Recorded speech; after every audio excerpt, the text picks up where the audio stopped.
আজকে সোয়াবিনের ধোকা। প্রথমে সরষের তেল দিলাম,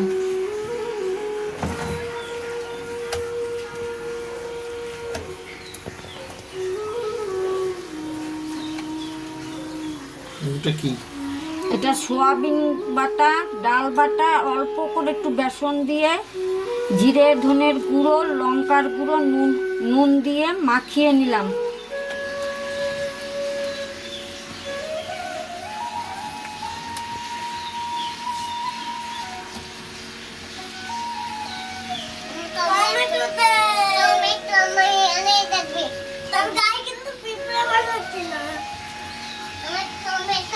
এবার এগুলোকে ছাড়ছি।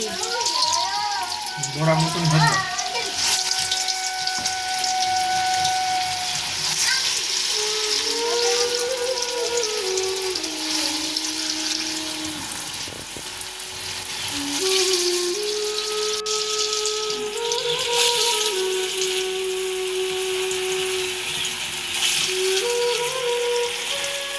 সেকেন্ড টাইম হচ্ছে।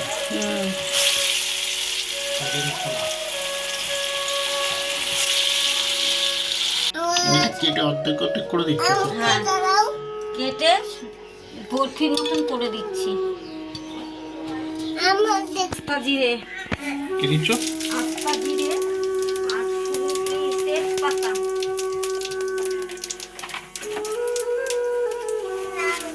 সরে যাও। তেজপাতা,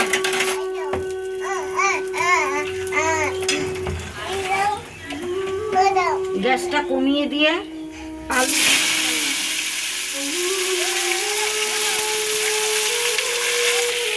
গ্যাসটা বাড়িয়ে দিলাম।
প্রথমে দিলাম জিরের গুঁড়ো, জিরে ধনের গুঁড়ো, তারপরে দিলাম লঙ্কার গুঁড়ো,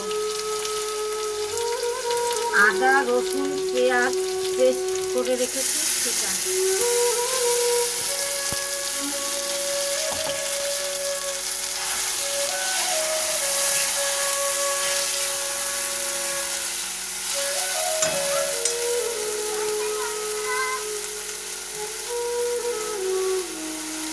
আন্দাজ মতন নুন দিলাম,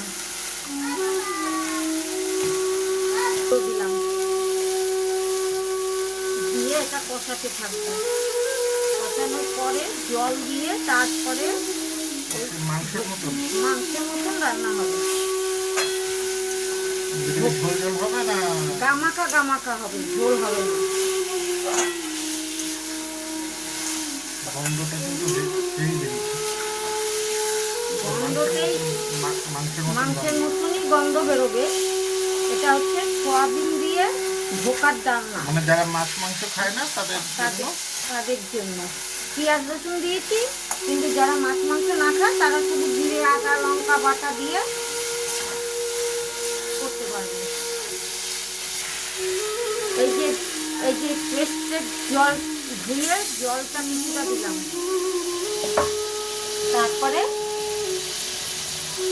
আর একটু জল দিয়ে আলুটা একটু আদা সেদ্ধ হলে তারপরে ওই ধোকাটা দেবো। সোয়াবিনের ধোকা, তাই তো? সোয়াবিনের ধোকা।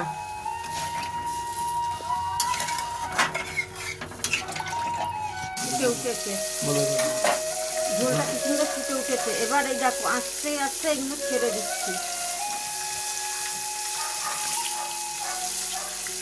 সোয়াবিনের সোয়াবিনের ধোকা।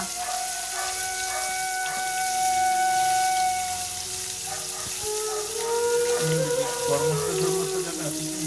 না, গরম মশলা দিলে ইলিশের গন্ধটা নষ্ট হয়ে যাবে।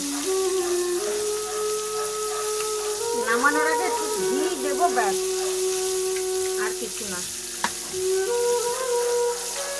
দিয়ে এই দেখো নাড়া দিয়ে দিয়ে এটাকে ঢেকে দিলাম। এবার থালা দিয়ে ঢেকে দেবো।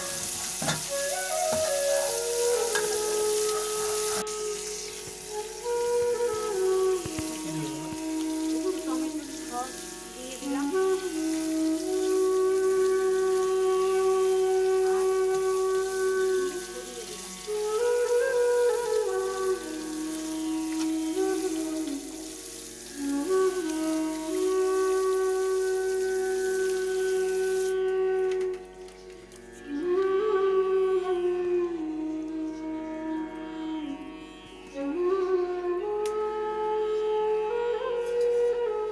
তাহলে তোমার